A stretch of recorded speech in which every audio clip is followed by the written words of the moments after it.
Just a follow-up question. It would be interesting over time, as you see these savings being generated and you keep your Excel sheet going, when the return rate starts coming back to the county for what was the county's cost. I know we got some grant money to pay for some of this, but it would be really interesting to see when we start getting our return rate on this. Yes, thank you.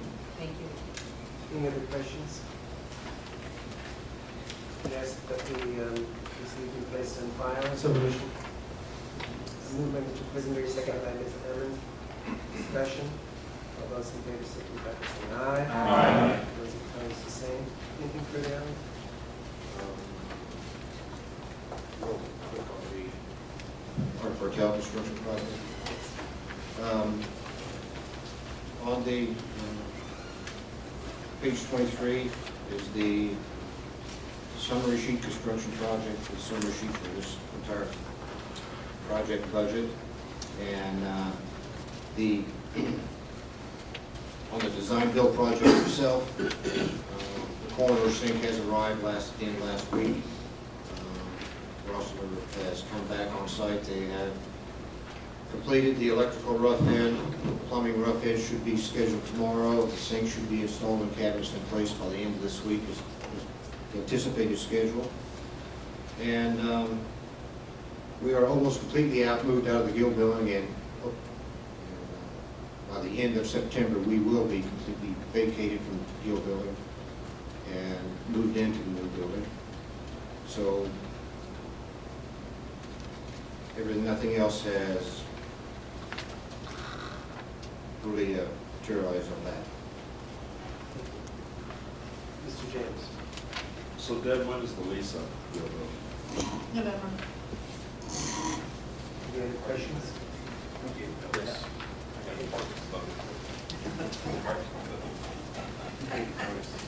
The next item that you should have on your desks, this is the report on the National Institute of Corrections, planning of the new institutions, instructional seminar that 4 of us attended. There's a lot of material in there. I don't expect anyone to read the entire piece this evening. Deb used to do a very, very fine job of summarizing much of what we did and much of what we learned while we were in Aurora. I will say we have the most incredibly capable professional staff in this country to attend a conference. The news is extraordinary. The sheriff is extraordinary. Alan is extraordinary. Just really did all the homework when they were there. I'm not as capable as there because it's not my specialty field, but everyone was on point, asking good questions of the experts there who were from theology and architecture and planning. They were very intense sessions from 8 in the morning until 5 in the afternoon and sometimes later. We got a lot of material. There's 4 or 5 notebooks I have, and I know Deb does, the sheriff does. We all have materials. Some of it is copyrighted material, so I don't think we can just copy and scan it, but if people would like to look at the notebooks and take them, borrow them, I have a set, Deb has a set, and I certainly would not be averse to loaning them out to people, because I think they're going to be quite useful in the coming year and a half, 2 years. One of the things, and it may not be true for Deb and the sheriff and our deputy, I've been to many jails as a practicing attorney over the past 35 years. I was actually counting them up, and it's almost 30 in Michigan and Illinois and what have you. And I think what I would consider very, very good jails, very poor jails, very mediocre jails, and very distant, strange jails. Facilities for the criminally insane, the Detroit House of Corrections, the Marquette facility, the largest in-wall prison in the world, which is in Jackson, Michigan. I've spent a great deal of time with clients over the years in some of these places. I thought I knew a lot about jails. I didn't even scratch the surface in my own experiential life. I learned so much in this series of seminars. I still don't know as much as I would like to know in trying to do the planning here, but I think what I did discover is none of us know everything about this field, but we have some background now, and we will know how to ask certain questions. When we get to a point where we're looking at an architect, if we get to that point, we'll know the questions that we should be asking. We'll know the questions we should be asking regarding the planning process, regarding usage statistics. Can you predict future incarceration rates? How far out can you predict them? What degree of accuracy? These are the kind of questions that we will need to ask as a board as we address these issues. Some months ago, the sheriff received the NIC report on the evaluation of our facility downtown. So when we had that report, the first step in this process is recognizing that there's an issue, that we have a problem. And I think there's very few people in this room that were actually shocked by that report. I think most people knew that there were some problems in that facility, that they had been ongoing.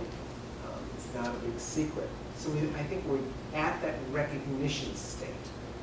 I think where we're at now is where to from here. One of the things I would encourage each of us as board members to contact the sheriff's department and take a tour of that downtown facility, individually or as a small group. I think everyone needs to go in there and you need to see it. You need to understand what the problems are and what the problems aren't. Every person who I speak with, we were doing an evaluation last week in which one of the, for budget purposes, one of the people we asked them, Mr. Nudo asked the question about the jail in terms of working in that jail. And this is not a person who is a guard or a employee of the sheriff's department, and was talking about very real risks because of line of sight, because of structural design of that facility. I'm encouraging members of the board to take a tour, to go out there. If you've done it before, do it again. I think we need to be refreshed in how that facility operates and what the problems are, because we're going to have to develop a timeline in terms of where to from here. And I don't want us as a county to do some of the things we've done in the past, and that is to put things off.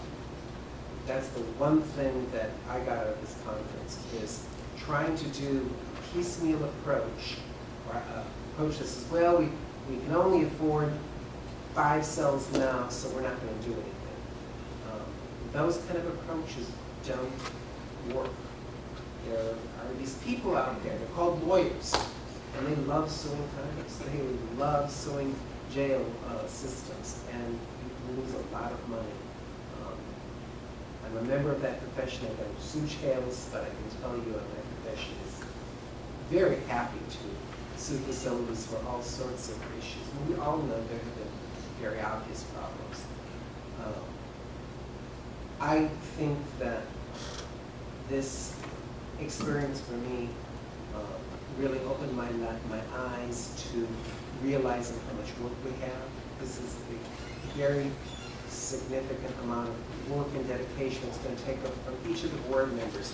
And most of the work is going to be done by the sheriff and his folks in terms of knowing where the need is, what the problem is, and usage statistics, things of that nature.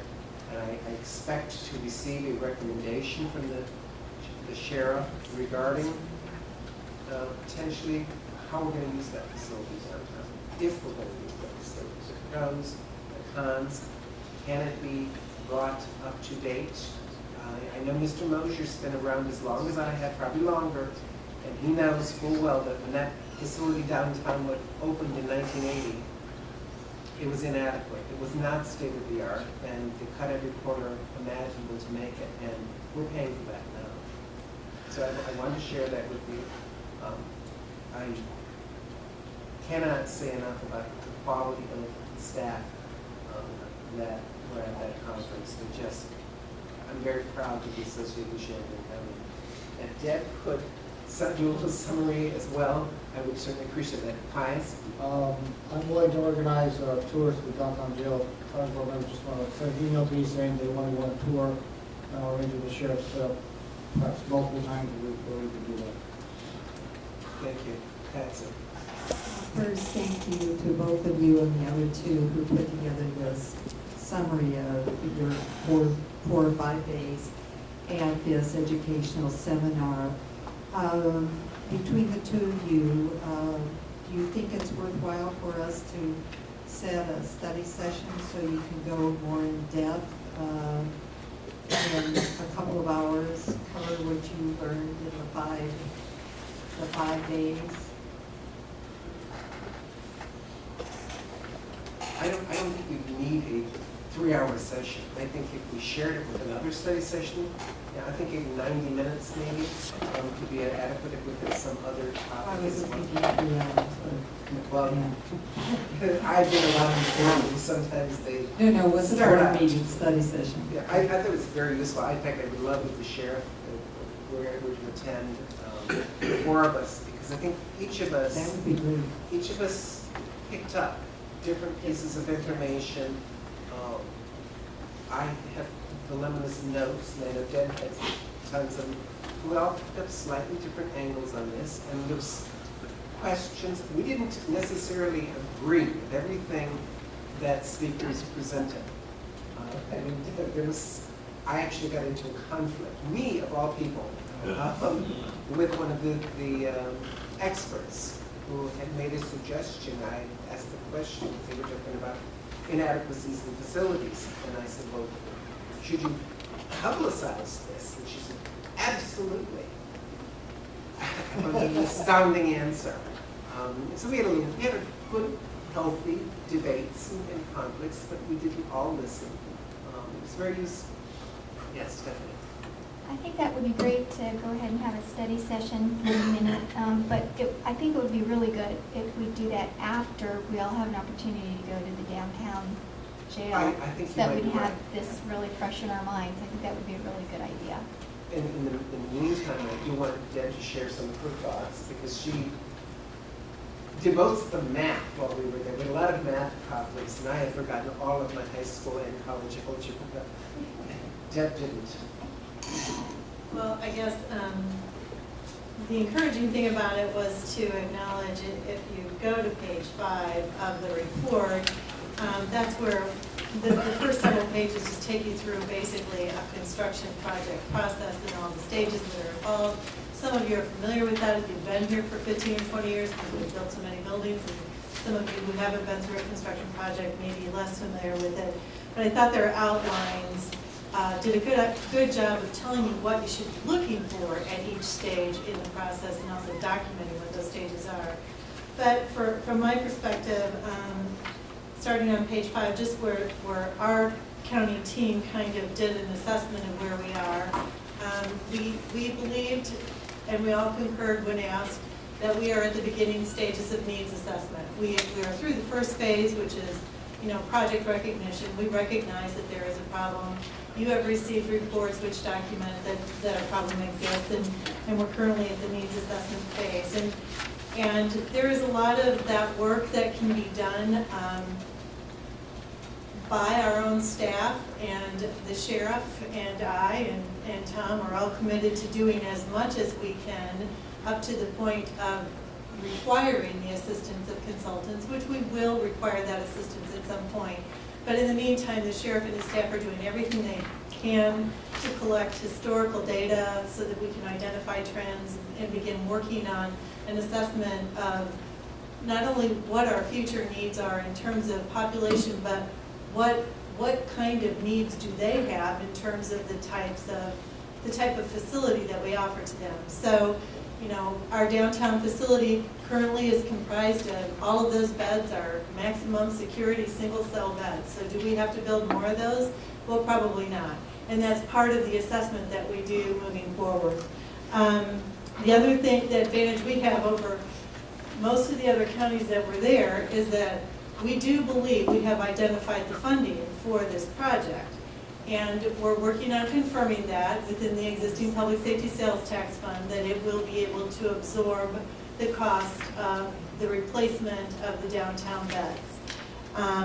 That is information that I'm working on now. We'll have it, or you probably would have it by the time we did a study session, at least to some extent. But that does not, that provides a benefit to Champaign County in that you, the board, if you decide to proceed with this project, do not have to go to the voters and get a referendum passed for this particular project. You probably already have the funding available, or at least a majority of it. So that's just kind of our current assessment, and you can see in the report then how we see moving forward, at least through the first 3 phases of developing this project. Alan?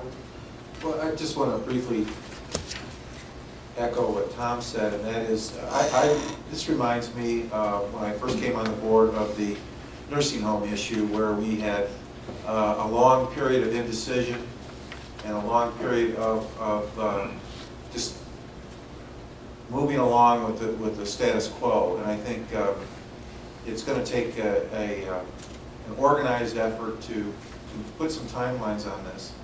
And, you know, you've got phases here, and I think we have established some timelines for each phase, and do it along the same lines of the nursing home. It's in the same mode crisis as the nursing home. There's no question about it, because of the facilities that we have in the downtown facility, just is asking for a disaster of some magnitude if we don't do something about it relatively quickly. We can put some timelines on this and organize this. So I agree with what Tom said. Mr. Mosier? I had lunch with Don Flessner and Bud Barker about what they went through before that facility was built.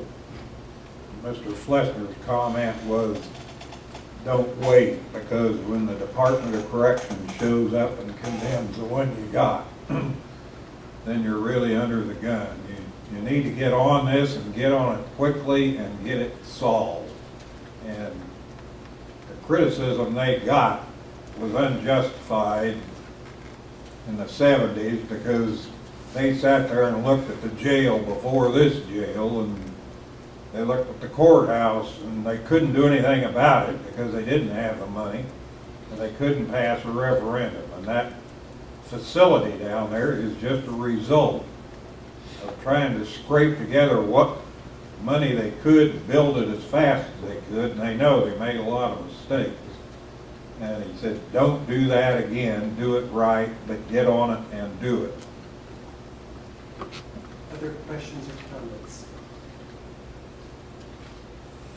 Well, I do appreciate the comments, and I like the idea that in discussing this in terms of a timeline. I think it's something we talked about at the conference, is that that timeline would be necessary. I think it's going to be necessary for this board to know the material that we have here, so I think the study session is not a bad idea. Share his data for us. I think probably the first significant decision after we have some data is going to be whether or not we keep that downtown facility, whether it can be remodeled, whether it can be sold, and is there an add-on to the facility out here? Do we do nothing? I think those are some of the decisions that are going to have to be made relatively soon. Carol? The jail was a huge issue. I've been through both of them several times. For the obvious reason, based on the folks who were impacted.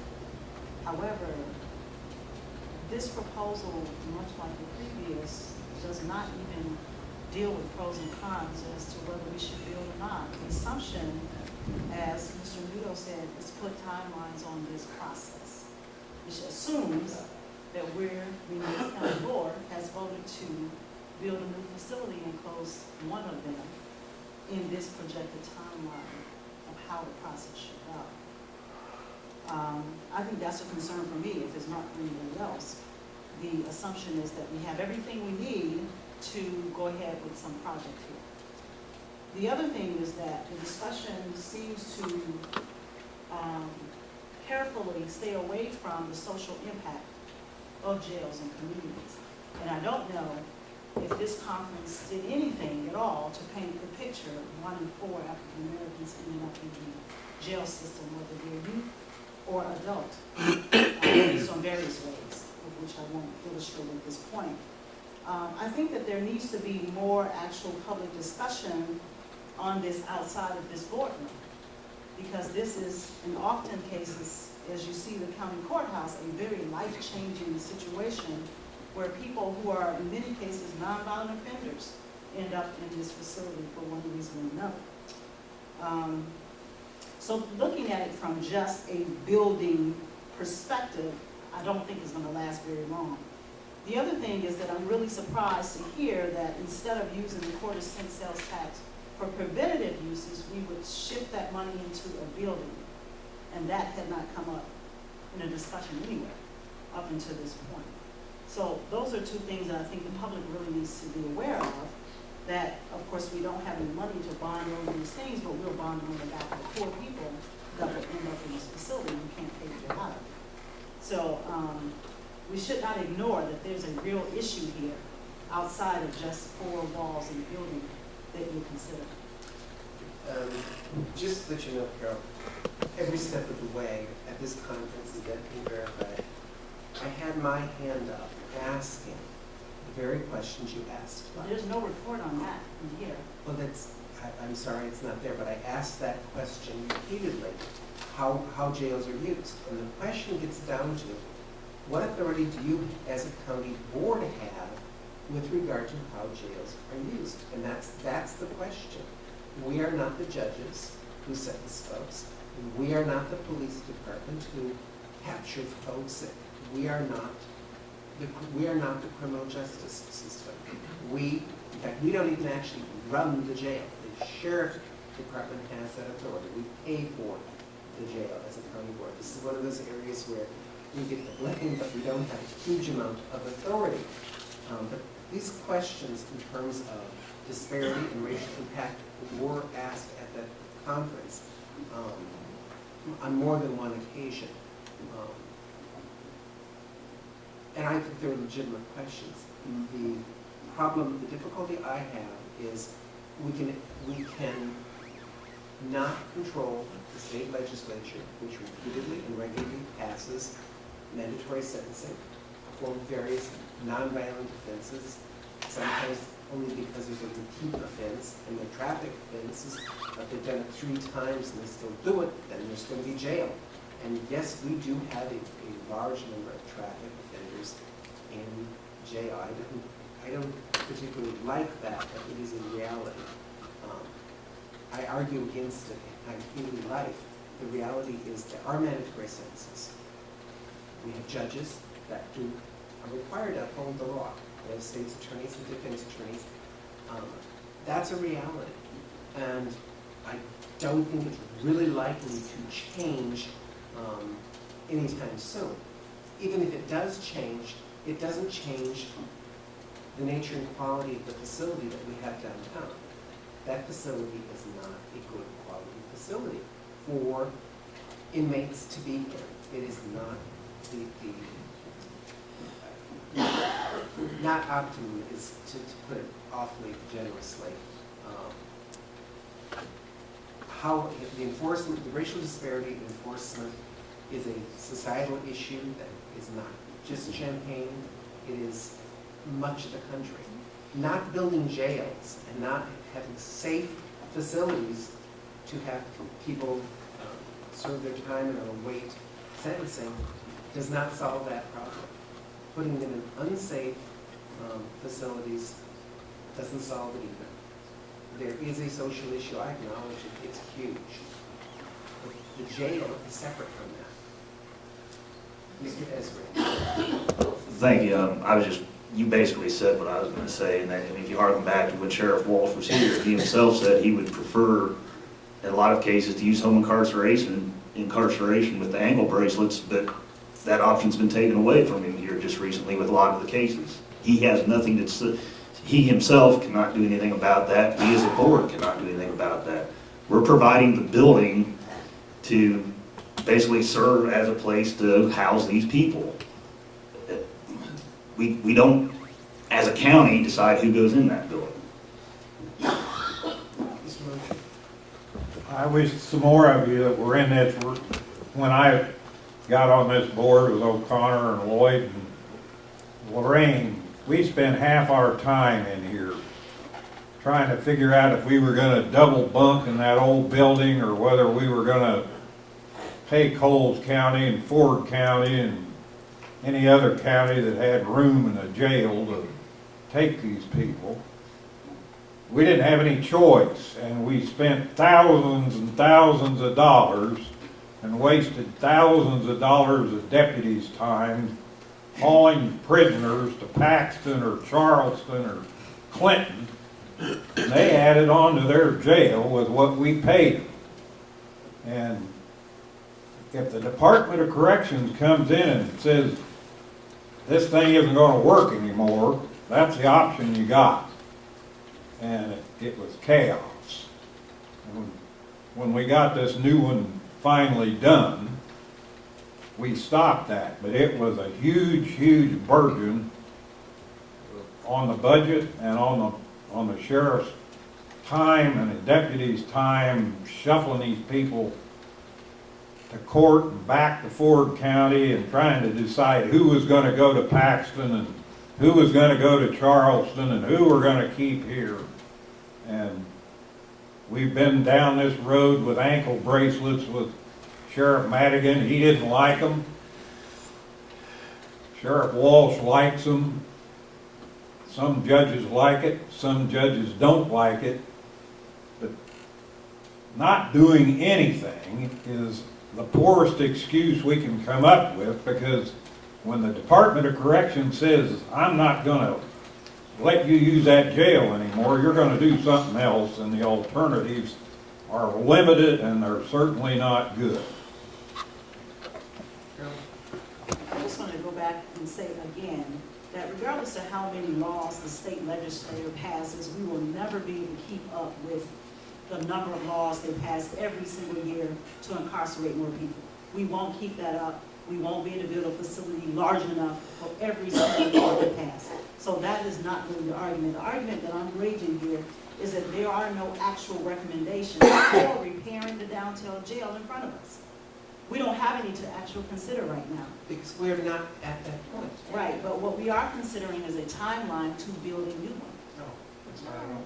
No, we're not. That It is not says the- project recognition, facility development process. Project could be remodeled. Could be remodeled.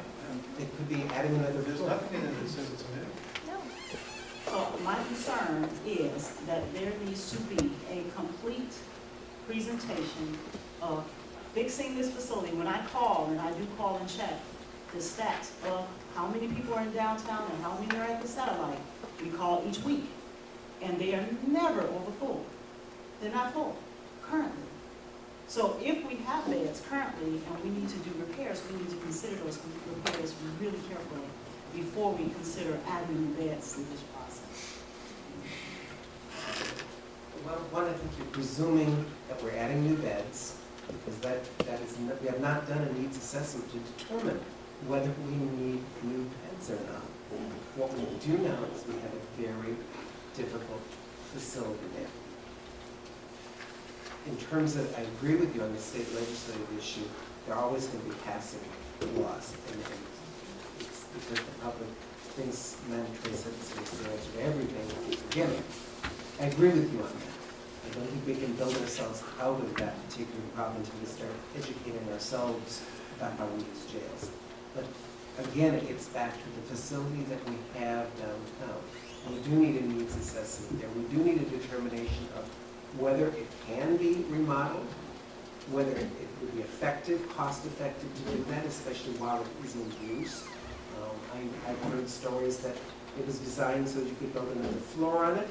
I have never seen any evidence that is actually true, but I'd like to find that out. I would definitely like to see, is it possible? What would it cost to have it assessed to determine whether or not we can do anything with that facility? Mr. Newton.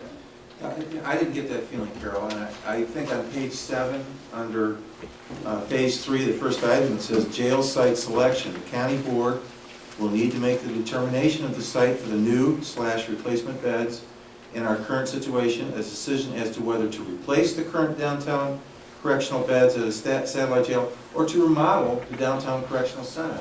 Deb has just outlined 3 phases that we still have control over decision-making. I don't sense at all that there's a decision made today that it's going to be new or replacement. I honestly think that she's laid this out with the prospect it could be either. Mr. James. Following up on Carol a little bit, I've always said when the state or anybody mandates stuff, we follow along because we have to. And I'm like you, Carol, I want to know, why can't we change the way business is done? Like what you're saying, there can be different setups for people instead of being incarcerated. But it's just the way it is, and then we all sort of have to march to that dime, like it or not. And like Tom's saying, we're only chartered to do so much, and we have to do it one way or the other. But I agree with you, in a lot of things, like schools, taxes, anything, they say, here's what you need to do, and here's how you're going to do it. And instead of looking at the bigger picture and saying, what can we do to make this better? Mr. Curtis. Tom, at this point, under the gun, is there anything imminent that we might be in trouble with the Department of Corrections, as Mr. Mosher states, that we've had a department, wasn't the Justice or the Department of Corrections go through and did a survey of the jail and came up with some. Obviously, you all have seen it. I'm sorry, what was that? You've seen the NIC report. I don't know if broadcast our violations to the world again. Well, I'm just saying that could it be imminent that we could be under the gun that they say we got to start moving those prisoners in? Things happen all the time. I don't want to, I'm not an expert in that particular area. What I will say with the examiner is if we are going to use quarter-cent money, it's roughly 2015 that we do it, the planning process for whether you're remodeling or rebuilding or adding on to the facility that we have out here is going to take that 2 or 3 years. So the idea that we can wait 6 months before starting to plan is a big mistake. We really have to begin that process now. Do we need a committee to put that No, we together? don't need a committee, not yet. Okay. Mr. Quisenberry. Mr. Chairman, I think this discussion has become repetitive, and if we could talk about this more in a study session, it would be appropriate. And I totally agree. Thank you for the cooperative, the comments. They were all good, they were all interesting. We will try to have a study session, and the sheriff here, we will try to find out more information regarding the downtown facility and its possible status. In terms of other business, I don't have other business, and there's nothing for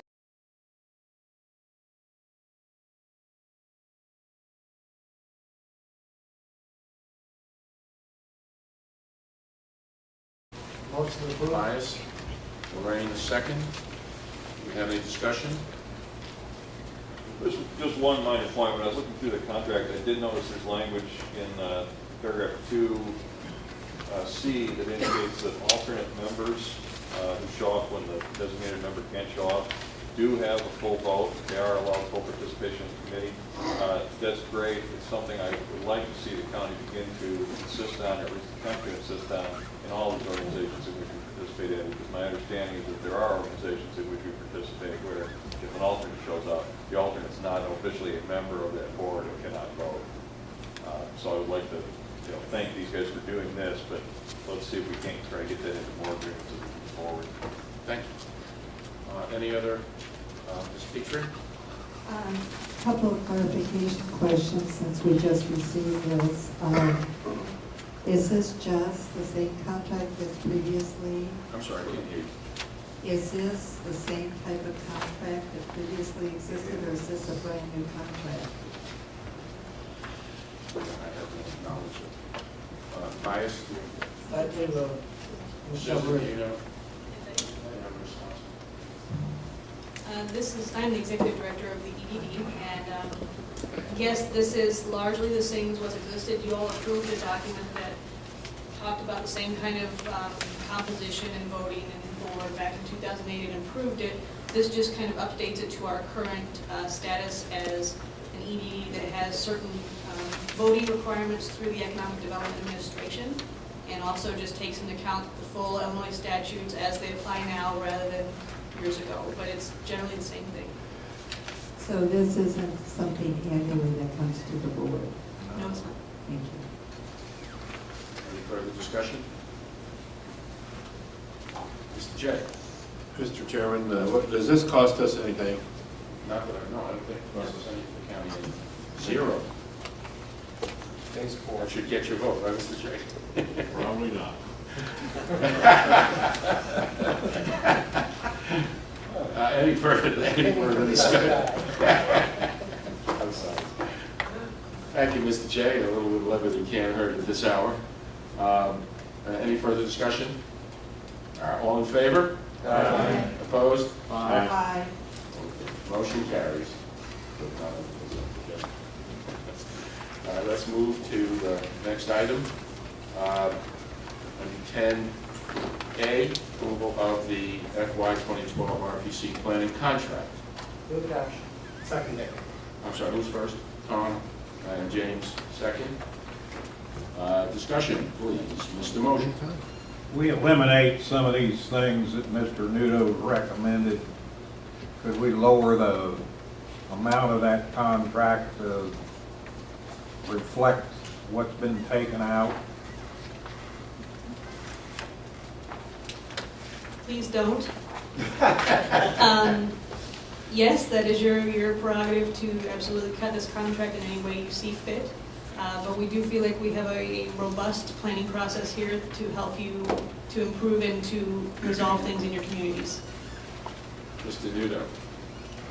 Well, my distribution of the sheet prior at the study session was not for substitution or addition of the hours. It was for further discussion as to what this, I think we had one of the better meetings that we have had in a long time of everybody getting a full idea of what the planning was for, and a number of people missed that, and I am not sure tonight if this is the night that we pass everything as discussed. Steve, I did not submit it for the purpose of substituting all the hours, and as I said earlier, that group of people that met were just making comment as to the viability of each priority. It has no bearing on,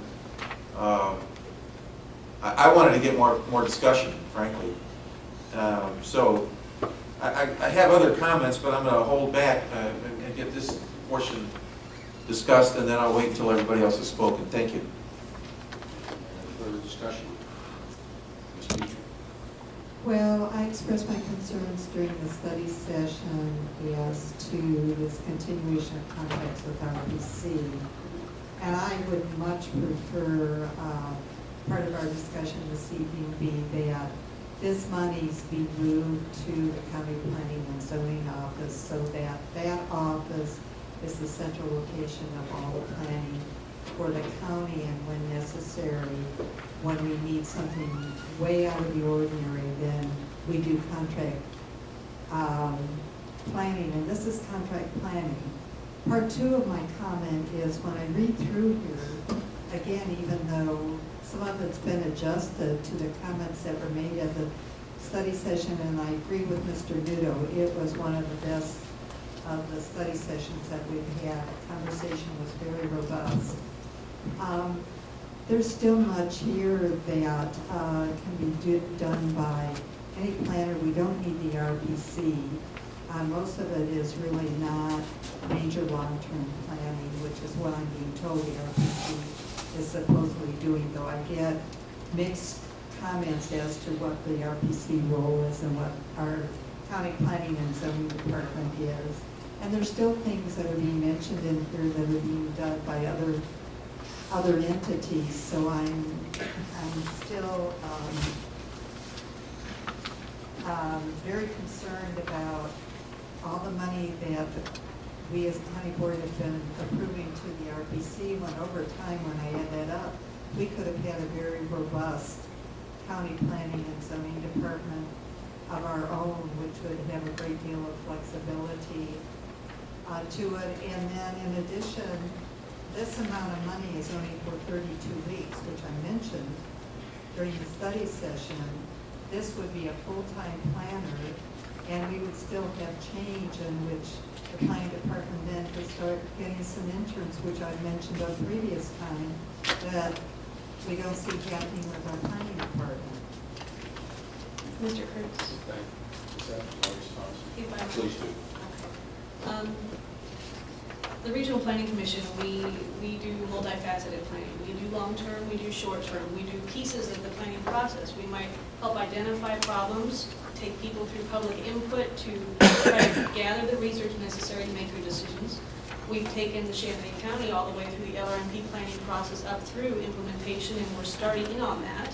And we also help with monitoring how that planning process has evolved. So we are a multifaceted agency.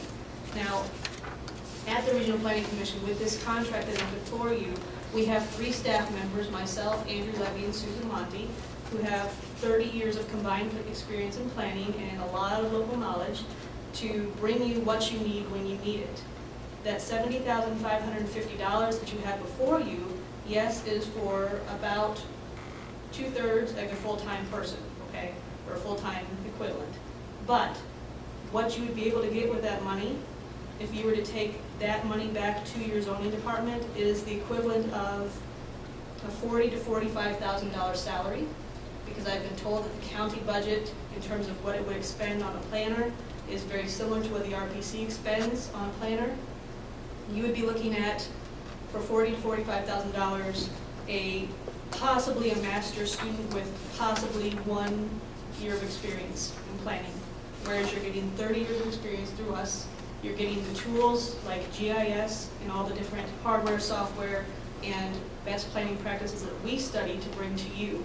So there's a big difference between what you're going to be able to get if you move to paying a planner versus what you get with us. Thank you. Let's go to Mr. McGinty, please. All right. You want to respond back? Speak true. Point of order. Point of order. This is not a Yeah, this is debating not, club. no, I'm sorry. I said I Mr. would. Nudo. Mr. Nudo. I asked for Mr. point of Nudo, our chair, please. Thank you. Patsy, thank you. I'm going to go to Mr. McGinty.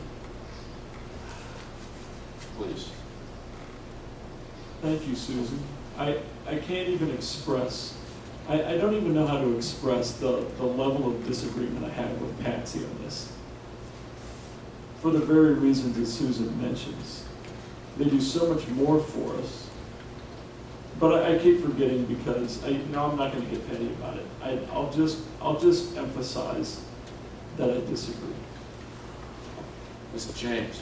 Following up on Brendan, I was going to say the same thing when you just broke that out. I mean, it makes a lot of sense. We're always talking here about using people from the U of I and everything else because of their wealth of knowledge and what they have there. We should be going out and, hiring staff and doing more. And with your background, what the knowledge you have and being invested in our community, in my mind, says a lot. Do I always agree with everything that's here? No.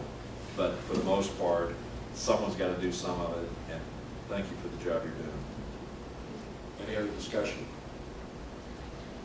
Mr. Quisenberg. I'd like to ask Mr. Hall if he agrees with that assessment. I do. Thank you.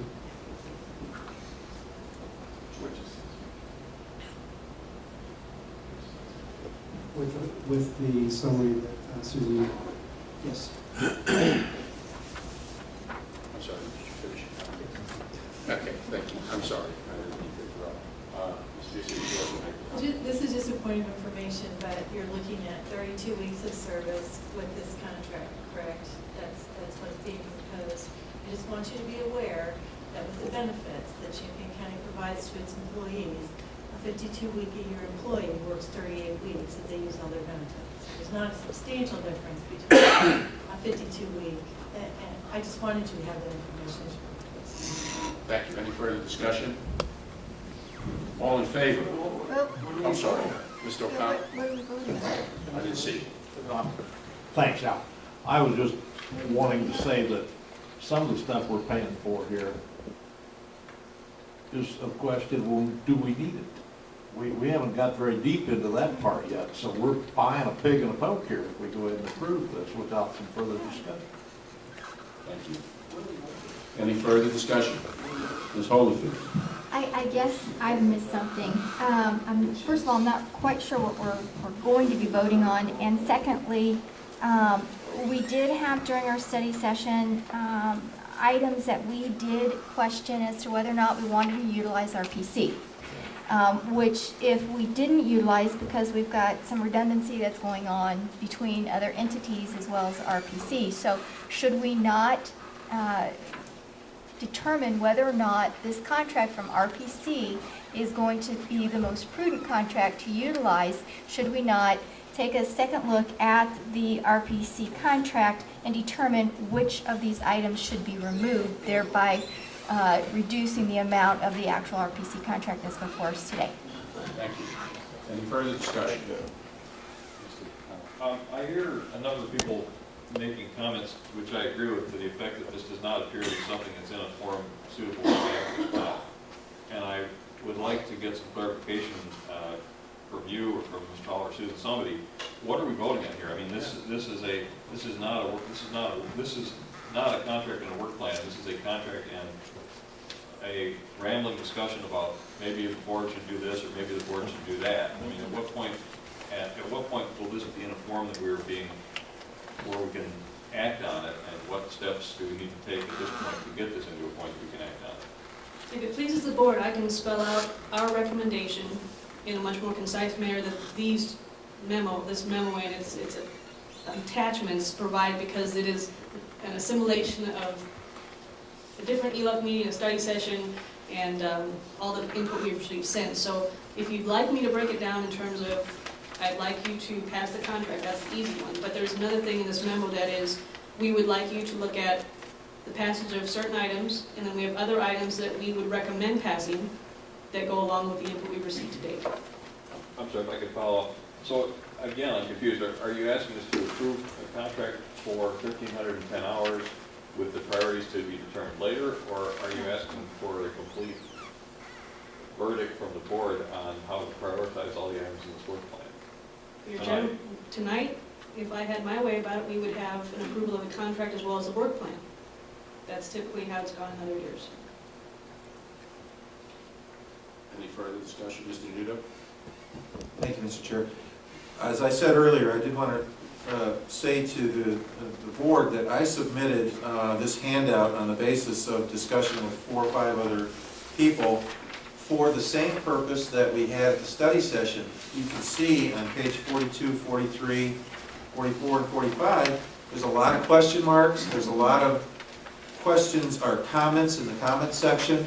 And again, I would highly recommend we have another study session, since these are the substitute items that are supposedly going to fill the full budget. Now, somebody mentioned, I think Mr. Mosier mentioned, that do we want to do the full 70,000? That's I think something for discussion, as Mr. Alex pointed out. But that study session was a great session, and I think we should continue it with these substitute items that we have before us that I submitted. So as a part of this group. And I would think that tonight's not the night to pass this. I would have another study session. Thank you. That's all I have. willing to do whatever you would like to do, of course. I would like to point out that in the interest of moving this document forward after the study session, we did provide recommendations that are on the basis of Mr. Nudo and his group's questions.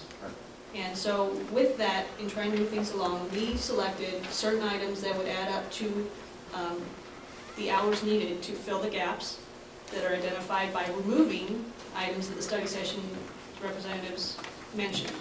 So if you would look on page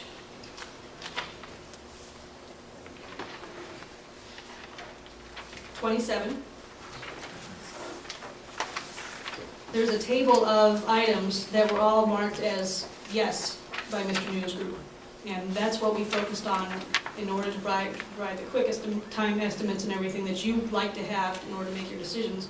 Whereas the rest of the items in Mr. Nudo's table do have either an okay or a no or more substantive questions that we couldn't answer right away.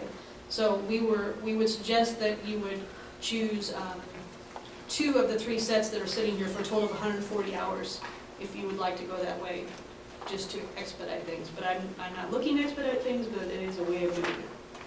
We are looking for a total of 335 hours to fill the gaps removed by the study session and also the removal of the 415, 416, and 419, the 1 per 40 question that was removed back in June. Speaker. Well, I move a substitute motion that the board not consider this contract until after we have another study session to review all of these aspects. Point of order. Yeah, Mr. Klein, I think it's more appropriate might be just to defer the motion. Yes. On the speaker. Thank you for that advice. To a specific time. I move to defer the motion until after a study session on the contract and the contents thereof. Second. We already had one study session and half the board didn't show up. We hope the next board, if there is a study session. We have a second on that motion. Second. Ms. Holyfield. Point of order, I think a motion to defer requires a specific time of day. I think a motion to defer requires a specific time and date to which you're deferring. You can defer to the next, cow or a subsequent cow. Defer to the next study session. October 10th. And before I do that, is it possible to have a study session before then? Okay, then the next October cow meeting, which is what, the 4th of October? Thank you. I second the motion to defer. We already had a second. I'm sorry, my apologies. That's Thank okay. you, Chris. Discussion on that substitute motion. Mr. Fine. I don't support the motion. I think that I like to discuss some of the items that we sort of agreed upon, so we at least get those out of the way. If we don't do that, then we have to do that next time. We got some items that apparently we want done, so let's let that be known. We haven't done that yet. We haven't selected anything at all. We're here at meetings, why don't we at least do that? Get partway through the list, and then if we want to defer the things we can't decide upon, that's fine. So I'd say we vote against that motion right now. Mr. J, did you say? Well, I was just getting me all nervous, but I'm calmed down now. Thank you, Mr. Weibel. I'm having a difficulty with this whole problem, and I've been quiet because I wasn't able to make that study session. Believe it or not, I do have another life outside of the county board.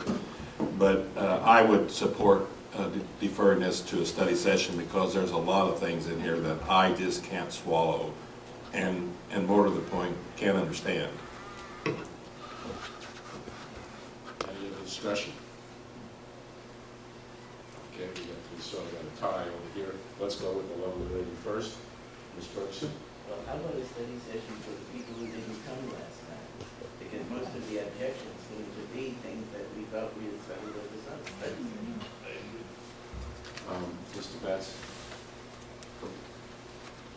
I'm trying to figure out what a study session is going to solve. I think the people who are opposed to this contract, my suspicion of it very little to do with the actual substance. They don't support zoning, which is fine. I just wonder what we're actually going to accomplish in the study session. Mr. Alves? My point, and I apparently have deeply offended my colleagues by not coming to a study session, for which I apologize profusely, but in order for something to be in a form that the board has to take action on, it has to be deterministic what it is, right? It needs to be, we're going to spend this many hours on this. That is not what was brought to us tonight and what we're being asked to vote on. This is a sort of a number of competing proposals stapled together, as far as I can tell. And if you ask, what would a study session accomplish? Well, one thing a study session might be able to accomplish is to get this into motion form, into something that we can actually vote on. Mr. Moser?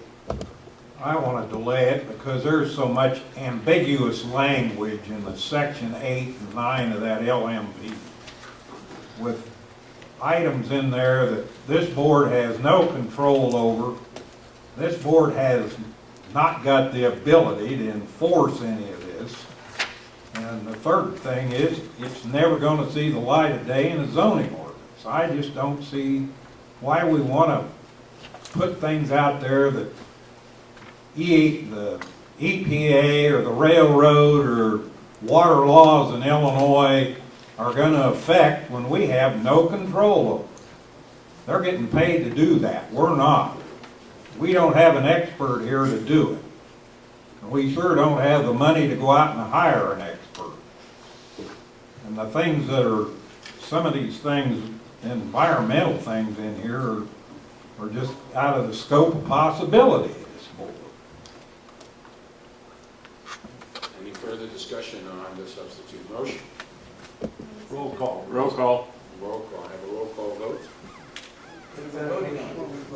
What's that? This is a roll call vote on the motion to defer. A yes means we defer, and a no means it fails. Okay? Roll call, please. Alex? Yes. Ammons? I'm sorry, I can't hear you. Bergson? No? Betts? No. Howard? No. Esri?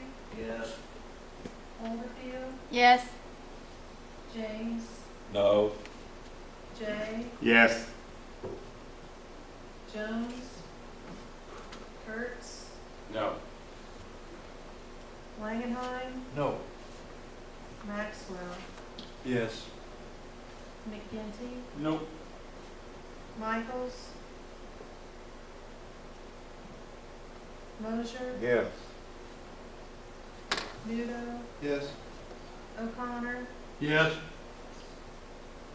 Quisenberry? Yes. Petrie? Yes. Richards? No. Rosales? No. Schrader? Yes. Weigel?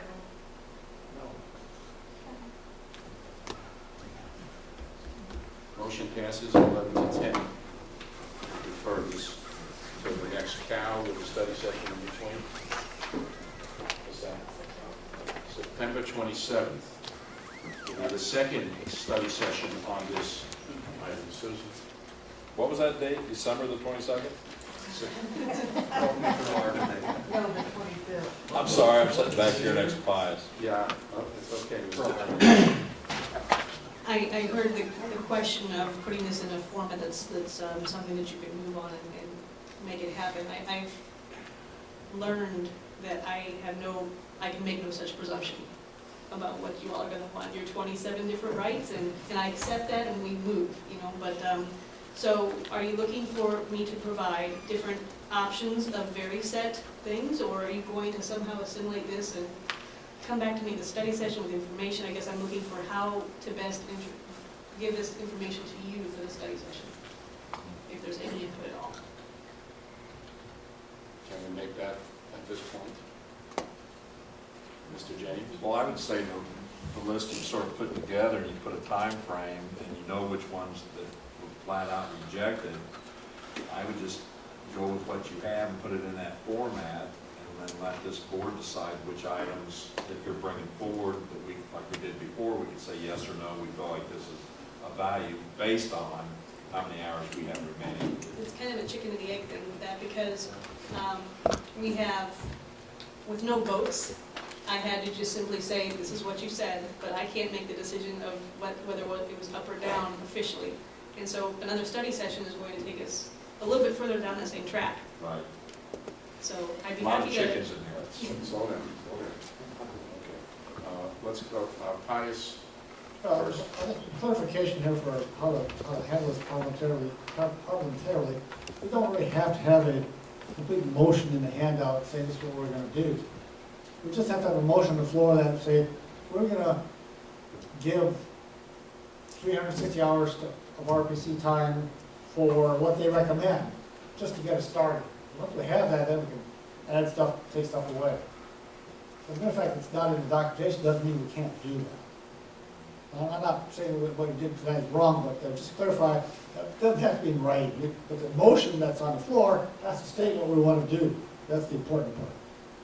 All right, I have Mr. Nudo, Ms. Holderfield, Ms. Petrie, and Mr. Alex in that order. Mr. Nudo? Thank you, Mr. Chair. The list that I submitted at the end of the study session on 42 through 45 had yeses on the basis of 4 people. And so I didn't feel at this stage that I don't want to be presumptive, but if that's the basis, because this was the substitute list that we were given as to other priorities that the other things had been knocked out. So if you take a look at this list and you asked how to do this, if you want to put all the yeses first and then the noes second, then any group, any number of people could say, no, I want the no in here. I'd like to have, that considered. But these are the substitute items, and during the study session, that's what should be considered. And you can do the same thing you did so well the last time, and that is explain what the planning really meant. And we got a lot out of that. I felt we did.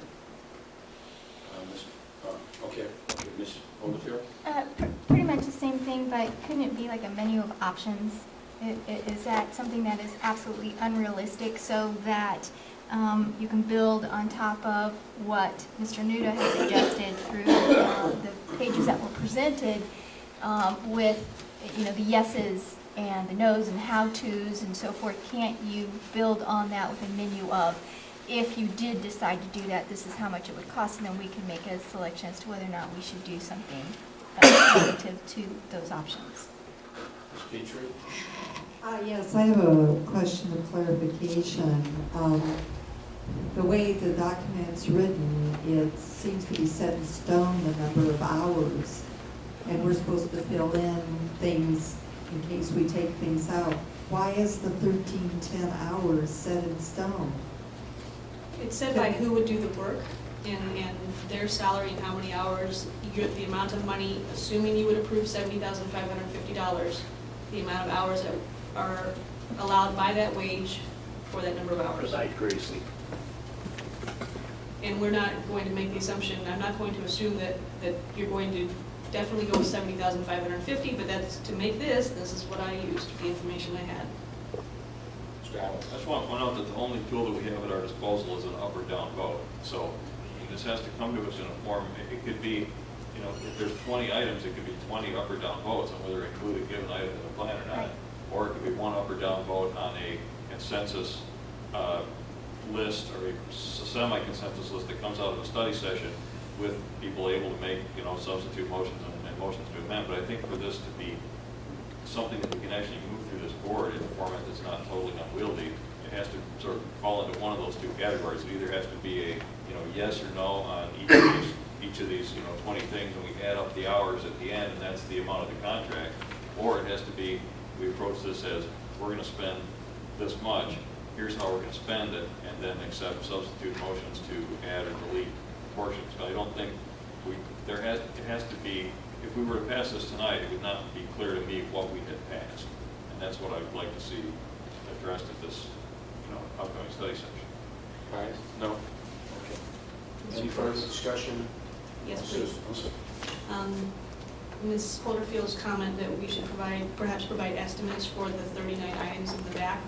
We provided the estimates for the 22 items that were originally in the work plan introduced back in June and discussed at the study session.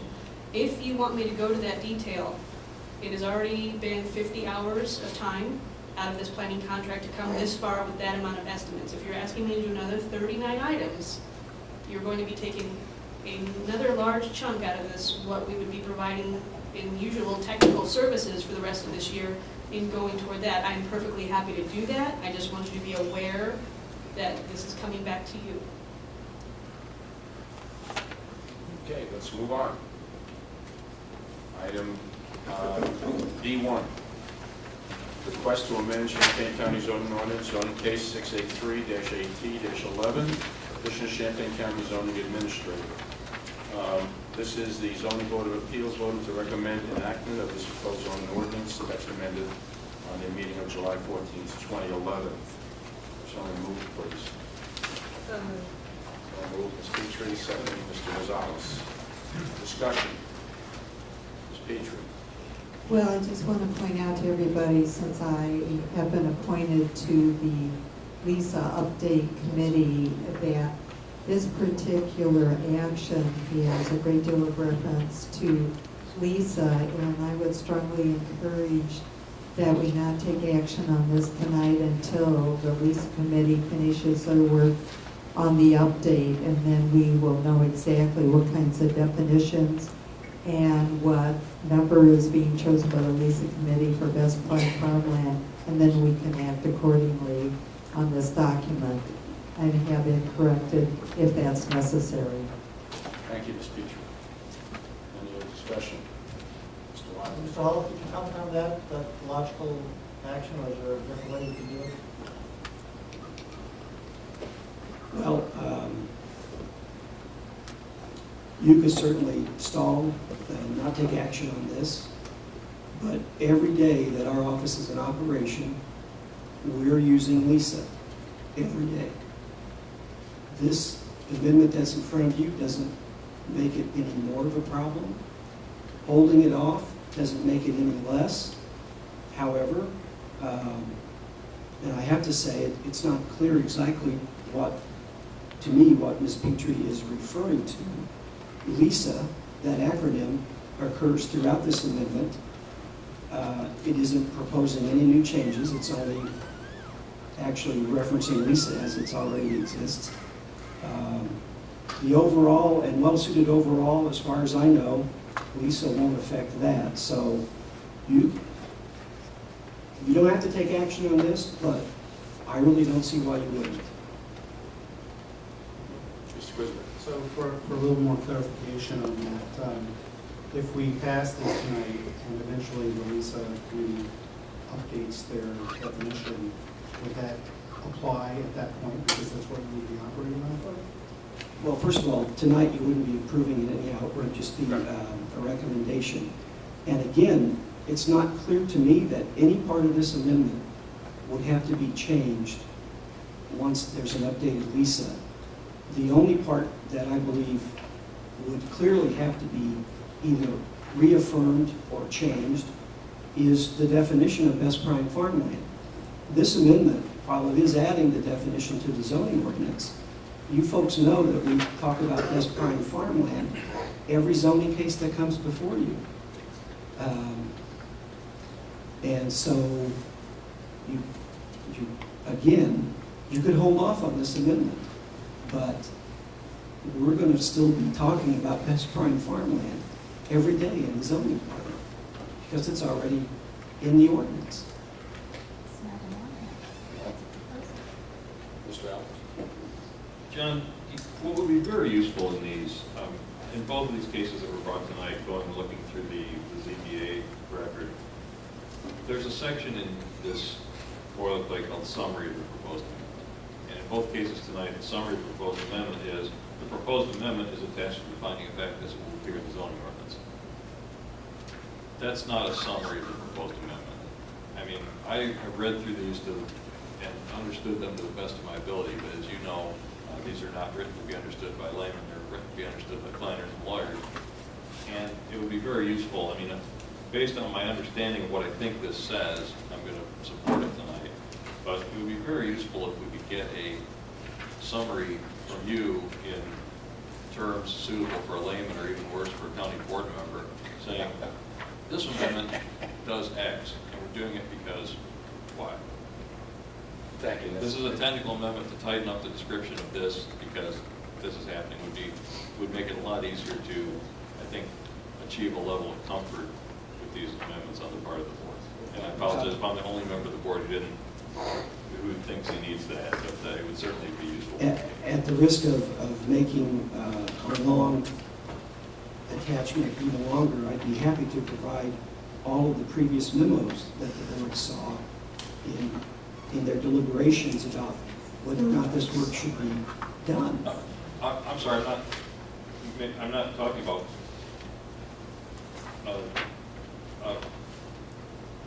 historical trail, I guess.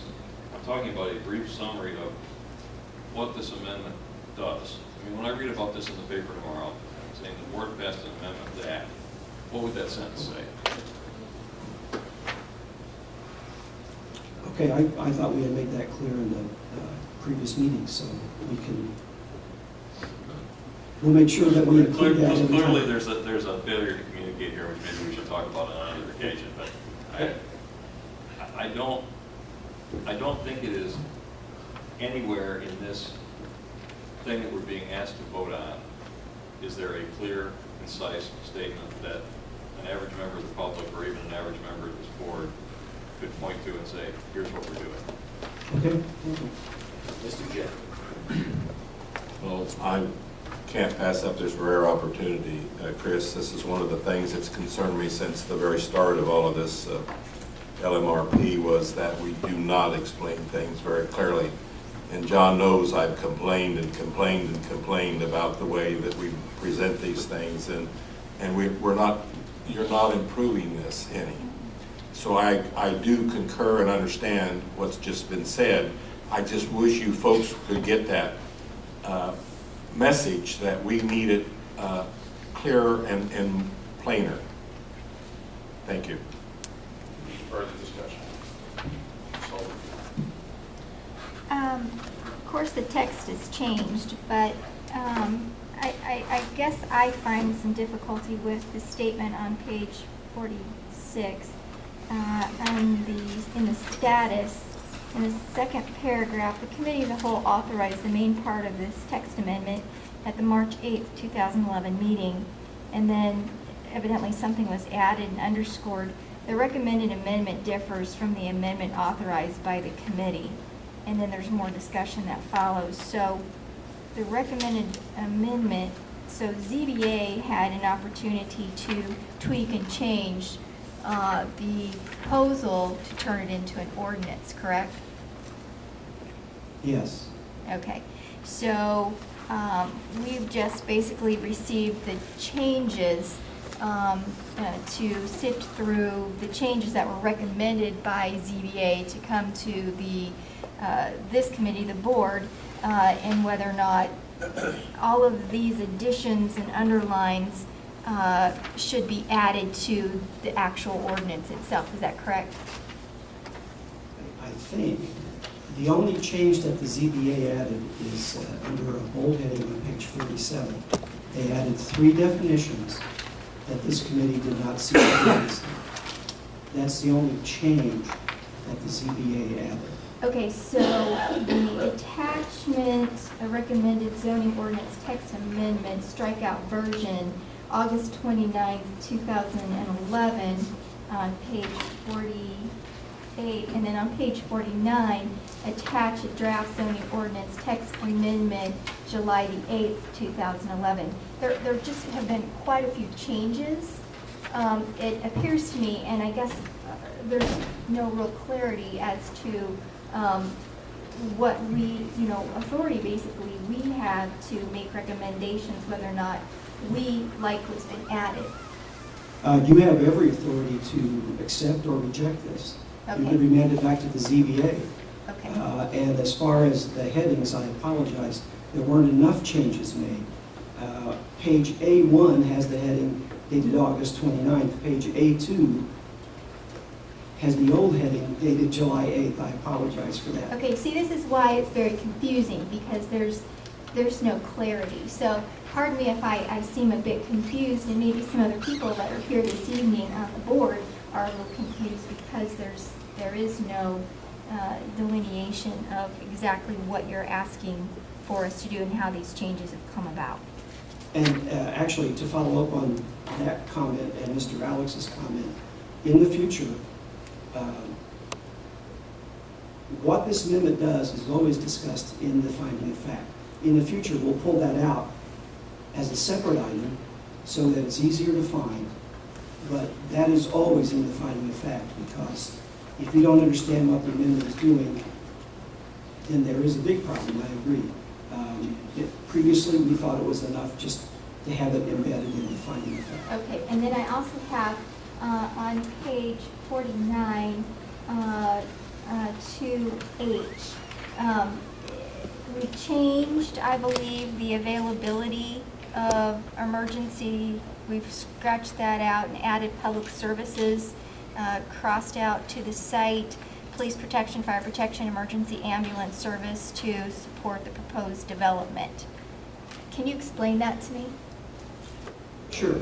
These are the findings that the zoning board will use in making a decision on a special use, or actually this is, in this paragraph, these are the findings used for the RRO map amendment. The current ordinance talks about the availability of emergency services to the site, period. It's being proposed to be changed to the availability of public services, and then it gives those examples. And so it's not really changing the substance, it's trying to make it really easier to understand. Mr. J.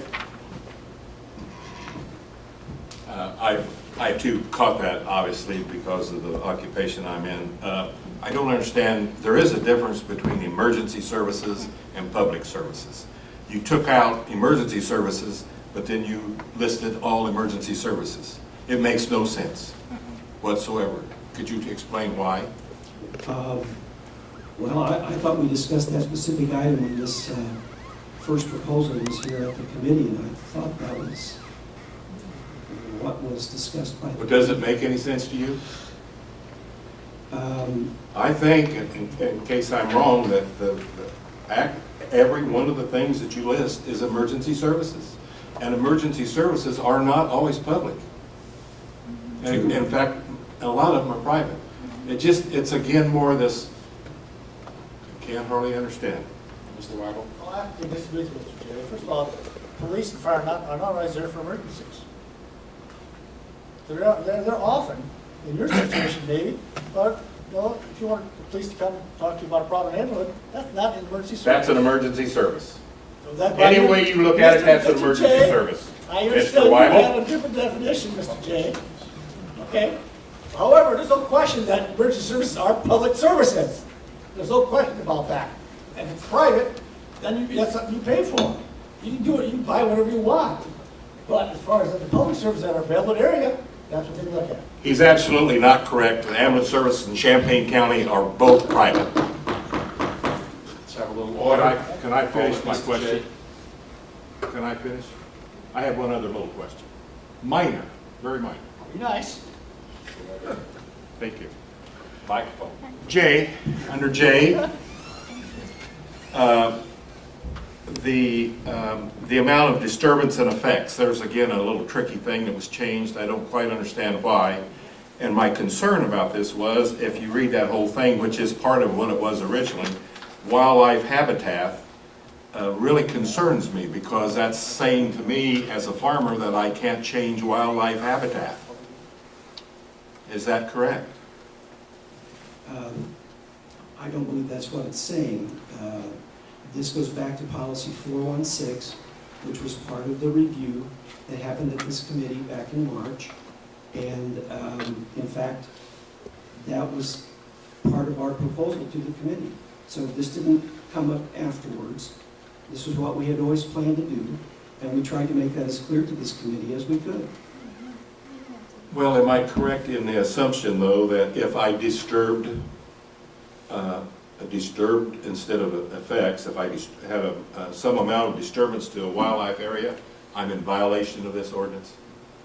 This ordinance has no standards for that. These factors are only considered, they're only relevant, they're only discussed in the context of a rural residential overlay rezoning. And it would be, I mean, not having any standard, it would be whatever the ZBA decided was, you know, a significant disturbance. That actually has never come up in an RRO case to date, so we don't even have a precedence there. Okay, thank you very much. Okay, let's take a vote on this, please. What's that? I'm sorry, I didn't see your hand up. Ralph. Oh, I'm sorry, Mr. Maxwell. No. Ralph, I'm sorry, Ralph was first, and then Mr. Maxwell. I apologize, I can't hear you, Ralph. I just want to see a roll call vote. Roll call. Mr. Maxwell. I wasn't here in March, so you may be retracing ground, but why, John, do you feel the need to put the amount of disturbance to in there and change effect? What are you trying to accomplish by doing that? It's pretty much literally the wording of policy 416 of the Land Resource Management Plan.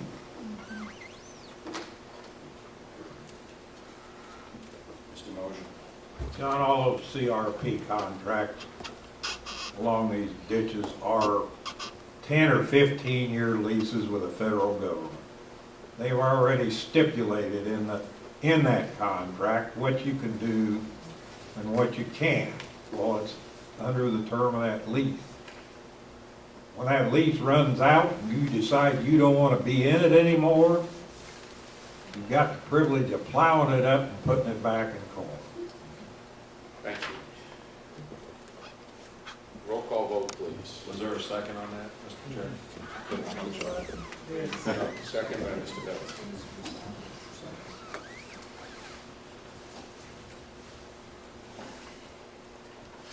Alex? Yes. I'm sorry, I can't hear you. Please speak up a little louder, please. Bergson? Yes? Betts? Yes. Cowart? Yes. Esri? No. Holderfield? No. James? No. Jay? No. Jones? Kurtz? Yes. Langenheim? Yes. Maxwell? No. McGinty? Mosier? No. Nudo? No. O'Connor? No. Petrie? Yes. Quisenberry? Yes. Richards? Yes. Gonzalez? Yes. Schrader? Yes. Weigel? Yes. Motion carries.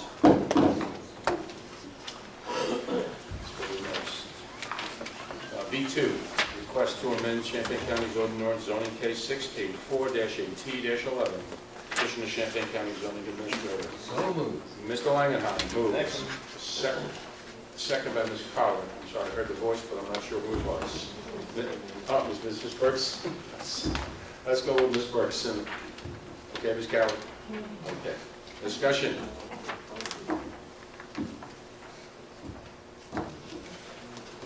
All in favor? Aye. Opposed? Aye. Motion carries. Okay, let's go to C, upcoming citizens planning workshop on September 4th, information only. I have no monthly report. I have no other business. Oh, I'm sorry. There it is. I forgot. Monthly report on your desk. Any questions? So moved by Mr. Betts, second by Mr. Richards. All in favor? Aye. Placed on file. Opposed? Motion carries. Any other business? No. Designation placed on the consent agenda, nothing. Zero. Motion to adjourn. So moved. Second. Motion carried. Aye. I gotta